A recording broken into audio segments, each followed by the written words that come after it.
হলদিয়া পেট্রোকেমিক্যালসে মঙ্গলবার ভোরে ঘটে গেল বড় সড় অগ্নিকাণ্ড।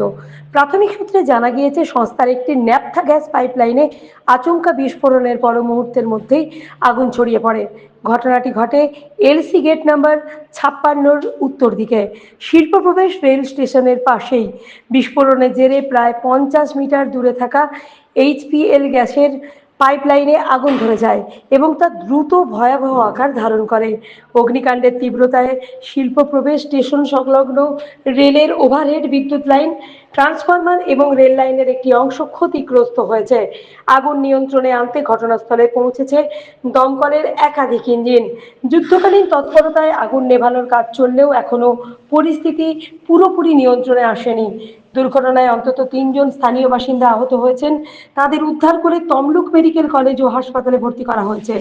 আহতদের শারীরিক অবস্থার উপর নজর রাখা হচ্ছে। অগ্নিকাণ্ডের সরাসরি প্রভাব পড়েছে রেল পরিষেবায়। রেল সূত্রে জানা গিয়েছে, ওভারহেড বিদ্যুৎ লাইনের ক্ষতির কারণে 38052 হলদিয়া হাওড়া লোকাল বাতিল করা হয়েছে। 38051 হাওড়া হলদিয়া লোকাল হলদিয়া পর্যন্ত যাবে না। ট্রেনটি দুর্গাচক থেকেই ফিরে যাবে। পাশাপাশি আসানসোল হলদিয়া এক্সপ্রেসেও হলদিয়া পৌঁছাবে না বলে জানানো হয়েছে। দেখতে থাকুন বিপ্লবী সংবাদ দর্পণ ডিজিটাল মিডিয়া পেজ, সঙ্গে দীপান্বিতা।